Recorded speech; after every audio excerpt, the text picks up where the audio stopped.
The Book of Job, Chapter 1. There was a man in the land of Uz, whose name was Job. And that man was perfect and upright, and one that feared God and eschewed evil. And there were born unto him 7 sons and 3 daughters. His substance also was 7,000 sheep, and 3,000 camels, and 500 yoke of oxen, and 500 she-asses, and a very great household. So that this man was the greatest of all the men of the east. And his sons went and feasted in their houses, every one his day, and sent and called for their 3 sisters to eat and to drink with them. And it was so, when the days of their feasting were gone about, that Job sent and sanctified them, and rose up early in the morning, and offered burnt offerings according to the number of them all. For Job said, "It may be that my sons have sinned and cursed God in their hearts." Thus did Job continually. Now there was a day when the sons of God came to present themselves before the Lord, and Satan came also among them. And the Lord said unto Satan, Whence comest thou? Then Satan answered the Lord and said, From going to and fro in the earth, and from walking up and down in it. And the Lord said unto Satan, Hast thou considered my servant Job, that there is none like him in the earth, a perfect and an upright man, one that feareth God and escheweth evil? Then Satan answered the Lord and said, Doth Job fear God for naught? Hast not thou made an hedge about him, and about his house, and about all that he hath on every side? Thou hast blessed the work of his hands, and his substance is increased in the land. But put forth thine hand now, and touch all that he hath, and he will curse thee to thy face. And the Lord said unto Satan, Behold, all that he hath is in thy power. Only upon himself put not forth thine hand. So Satan went forth from the presence of the Lord. And there was a day when his sons and his daughters were eating and drinking wine in their eldest brother's house. And there came a messenger unto Job, and said, The oxen were plowing and the asses feeding beside them, and the Sabaeans fell upon them and took them away. Yea, they have slain the servants with the edge of the sword, and I only am escaped alone to tell thee. While he was yet speaking, there came also another, and said, The fire of God is fallen from heaven, and hath burned up the sheep and the servants, and consumed them. And I only am escaped alone to tell thee. While he was yet speaking, there came also another, and said, The Chaldeans made out 3 bands, and fell upon the camels, and have carried them away. Yea, and slain the servants with the edge of the sword, and I only am escaped alone to tell thee. While he was yet speaking, there came also another, and said, Thy sons and thy daughters were eating and drinking wine in their eldest brother's house. And behold, there came a great wind from the wilderness, and smote the 4 corners of the house, and it fell upon the young men, and they are dead. And I only am escaped alone to tell thee. Then Job arose and rent his mantle, and shaved his head, and fell down upon the ground, and worshipped, and said, Naked came I out of my mother's womb, and naked shall I return thither. The Lord gave, and the Lord hath taken away. Blessed be the name of the Lord. In all this Job sinned not, nor charged God foolishly. Chapter 2. Again there was a day when the sons of God came to present themselves before the Lord. And Satan came also among them to present himself before the Lord. And the Lord said unto Satan, From whence comest thou? And Satan answered the Lord and said, From going to and fro in the earth, and from walking up and down in it. And the Lord said unto Satan, Hast thou considered my servant Job, that there is none like him in the earth, a perfect and an upright man, one that feareth God, and escheweth evil?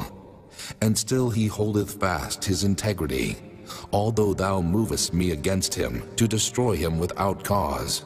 And Satan answered the Lord and said, Skin for skin, yea, all that a man hath will he give for his life. But put forth thine hand now, and touch his bone and his flesh, and he will curse thee to thy face. And the Lord said unto Satan, Behold, he is in thine hand, but save his life. So went Satan forth from the presence of the Lord, and smote Job with sore boils from the sole of his foot unto his crown.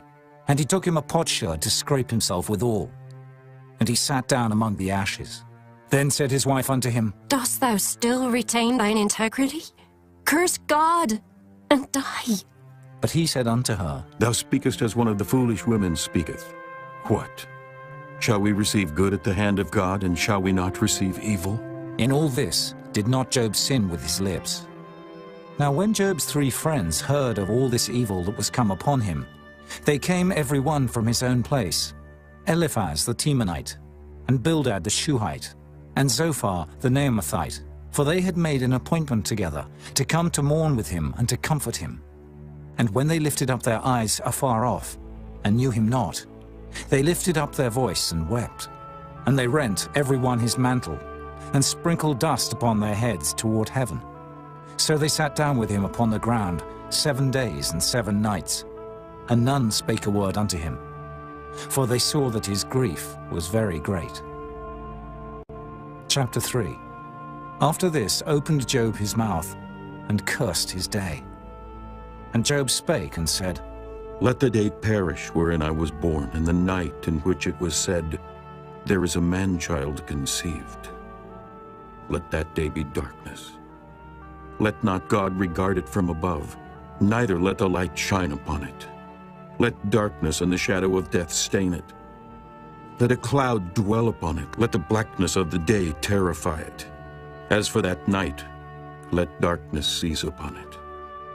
Let it not be joined unto the days of the year. Let it not come into the number of the months. Lo, let that night be solitary. Let no joyful voice come therein. Let them curse it that curse the day, who are ready to raise up their mourning. Let the stars of the twilight thereof be dark. Let it look for light, but have none. Neither let it see the dawning of the day. Because it shut not up the doors of my mother's womb, nor hid sorrow from mine eyes. Why died I not from the womb? Why did I not give up the ghost when I came out of the belly? Why did the knees prevent me, or why the breasts that I should suck? For now should I have lain still and been quiet. I should have slept.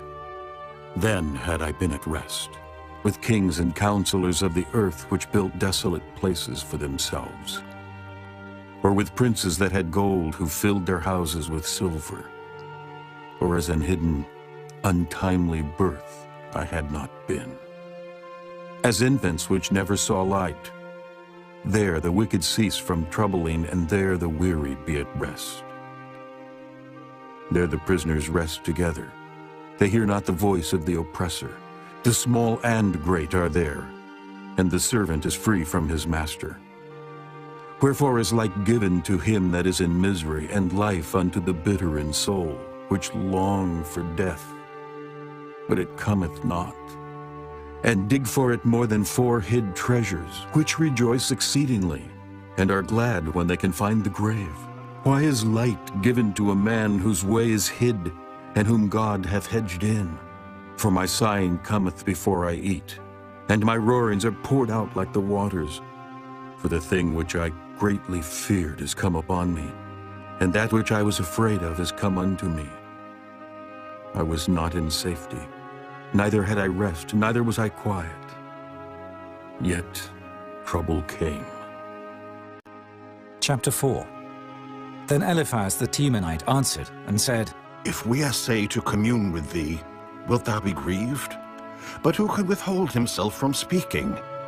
Behold, thou hast instructed many, and thou hast strengthened the weak hands.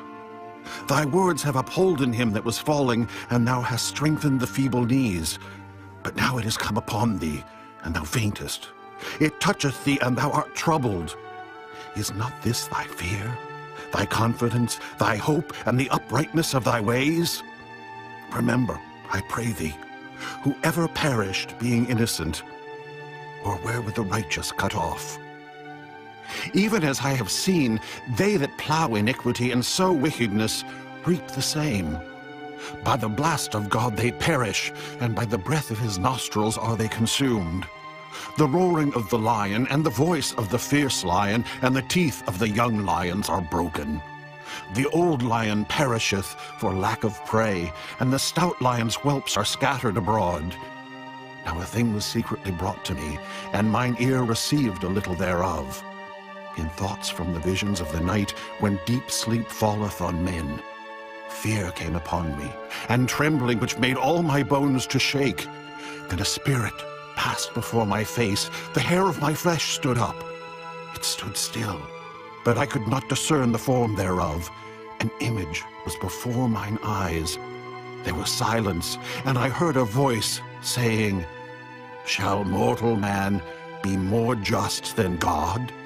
Shall a man be more pure than his Maker? Behold, he put no trust in his servants, and his angels he charged with folly. How much less in them that dwell in houses of clay, whose foundation is in the dust, which are crushed before the moth. They are destroyed from morning to evening. They perish forever without any regarding it. Doth not their excellency which is in them go away? They die, even without wisdom.